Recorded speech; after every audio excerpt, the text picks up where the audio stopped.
So, have you ever felt like you're constantly playing catch-up? Oh, definitely. You know the feeling, right? Emails piling up, deadlines just looming, and there's this nagging sense that if you just go faster, you'll finally get ahead. Yeah. Such a modern thing, this feeling of being perpetually behind, isn't it? It really is. And the default, yeah, it's always speed up. The world just seems to scream at us, go faster, catch up. Exactly. But what if? What if that instinct, the one that feels so automatic, is actually working against us?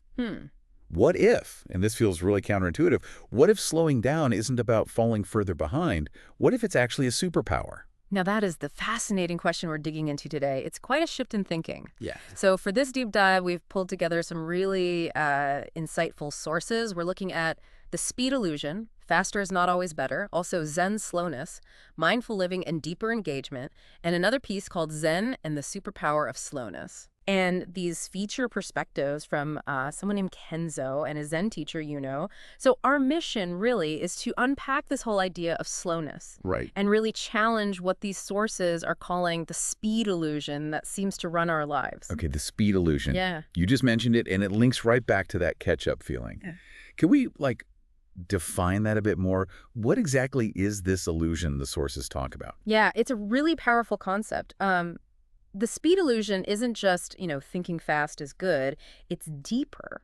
It's this fundamental belief, almost unconscious, that's just woven into our society. How so? That faster automatically means better in pretty much everything. It's like this collective agreement we've made without really talking about it. That speed equals progress. Exactly. Speed equals progress, and anything slower means you're losing, falling behind. And yeah, once you start looking, you see it absolutely everywhere, don't you? The sources point out the obvious stuff. We expect faster service, faster growth, faster answers. Right, instantly. But it even sneaks into places you wouldn't expect. Right. Like well-being, meditation apps promising quick calm. Yeah. It feels so contradictory, trying to speed up peace. That's exactly what the Zen teacher, Yuno, picks up on. He calls that specific thing quick calm. He calls it speed disguised as peace. Oh, interesting. Speed disguises peace. Yeah. And he's very clear. Zen is not about quick fixes. It doesn't offer that. Its whole approach is about dropping into the slowness that's already here. Already here. Not something you do. Right. It's not a technique you just apply for a moment. It's fundamental. It's already part of how things are. We just race past it. Okay, but that immediately brings up, for me anyway, common worry. Yeah. When I hear Zen slowness, my first thought is, well, inefficiency. Sure. Like deliberately doing things slowly, maybe missing deadlines. Yeah. Just being unproductive. Is that addressed, that kind of knee-jerk reaction? Absolutely. Yeah. It's a really critical point Yuno makes. He emphasizes that Zen's slowness is non-rushed. It's not inefficient. Non-rushed, okay. Yeah, there's a huge difference, he explains, between being effective and just being frantic. Ah, okay. Effective versus frantic. Precisely. The goal isn't slowness for slowness' sake. It's about achieving a kind of deep effectiveness, but without all that frantic, hurried energy. It really reframes things. It does. That distinction, effective versus frantic, that's probably where a lot of us get tripped up. I think so. So if it's not about being deliberately inefficient, how does Zen actually teach this non-rushed slowness? How do you even start bringing that into a life that feels, incredibly busy? Well, the sources say it's integrated into, everything. It's woven into daily life, into simple actions. How you sit, how you eat, even how you bow. So it's not just philosophy, it's practice. Exactly. It's a living practice found in the most mundane, everyday activities, things we normally rush through. Right. That sounds like it demands a pretty big shift in attention, though. It does. The goal, as they explain it, is to train yourself to give full attention to each thing without rushing to the next. Yeah. So doing the dishes, walking to the car, these become, opportunities for practice instead of just obstacles to get past. Exactly right. And it's also framed as a really personal tool for dealing with overwhelm. Oh, how so? Yuno gives this a great example from his own experience. When he feels overwhelmed, he makes a conscious choice to slow down his steps, slow down his breathing, even slow down his speech. That is the exact opposite of what I do. Right. Most of us speed up. We try to frantically catch up when things feel chaotic. Yeah, my brain just goes faster, more, now. Is there a practical tip there? Something to remember in that moment? Well, Yuno's own example is the tip, really. Consciously choose one thing, your steps, your breath, and slow it down.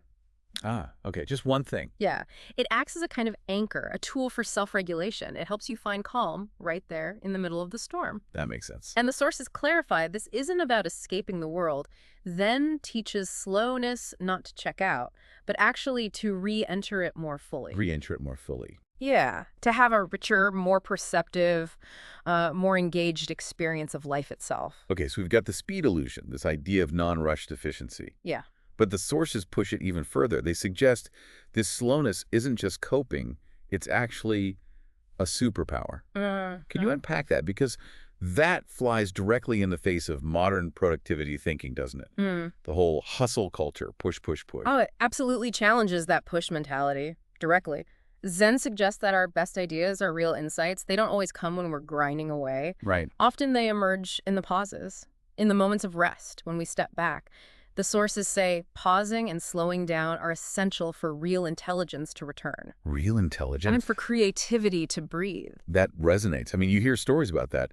Kenzo, who's mentioned in the sources, he apparently realized his best ideas pop up when he pauses. Exactly. Not when he's pushing himself to the limit. It's like the brain needs that space, that slowing down to make connections. Yeah, to breathe, like you said. And Yuno has this brilliant way of putting it. He says, slowness doesn't mean you give up momentum. That's key. It means you stop leaking energy. Stop leaking energy. Yeah.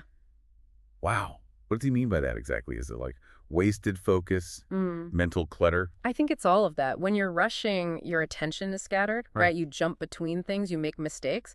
That's leaking energy. Okay. Slowness, in this context, is about concentrating that energy, being fully present. So your effort is focused, more effective. It helps prevent burnout, too. It's not just about output. So it's a different kind of efficiency. Precisely. And Kenzo has this moment, this sort of realization where he asks, so slowness is efficiency on a deeper level. And what does Yuno say? Exactly. Ah, that feels like a real aha. Doesn't it? And another thing the sources tackle, which is so relatable, is the guilt. Oh, yeah. The guilt of slowing down. Right. In this fast-paced world, taking a pause can feel wrong, lazy even. Totally. But Yuno reframes it. He says that guilt is just a signal, not a truth. A signal, not a truth.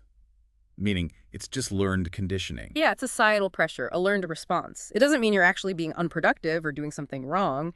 It's just a feeling based on external expectations. That's helpful. And there's one more layer, too, isn't there? About speed being a way to avoid things. A really profound point. The suggestion is that speed can be a way to numb discomfort. Numb discomfort. How? Well, if you're always busy, always rushing from one thing to the next, you don't have time or space to really feel uncomfortable emotions or face difficult truths. You just keep moving. Exactly.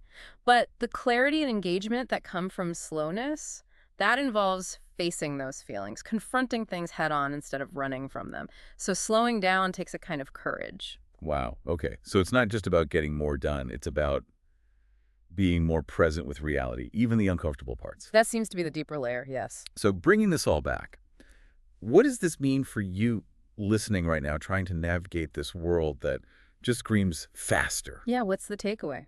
Well, the core message from this deep dive seems really clear.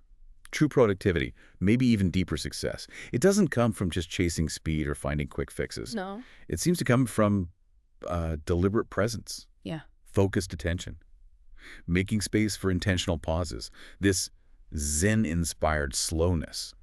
It leads to clarity, creativity, and like you said, a fuller re-engagement with everything around you. Exactly. It's that deeper, non-rushed efficiency. It cultivates clarity, a richer life experience. It's not about doing less, maybe, but about redefining what productive and well really mean. So perhaps a thought to leave you with. What if your very next step, the next thing you do today, if you took it with full presence, without that usual rush? What if that was exactly what you needed to move forward most effectively? Or maybe just consider, what could unrushed efficiency look like in just one small part of your day tomorrow? Where could you choose to, as the sources say, re-enter the world more fully by consciously slowing down, even just for a moment?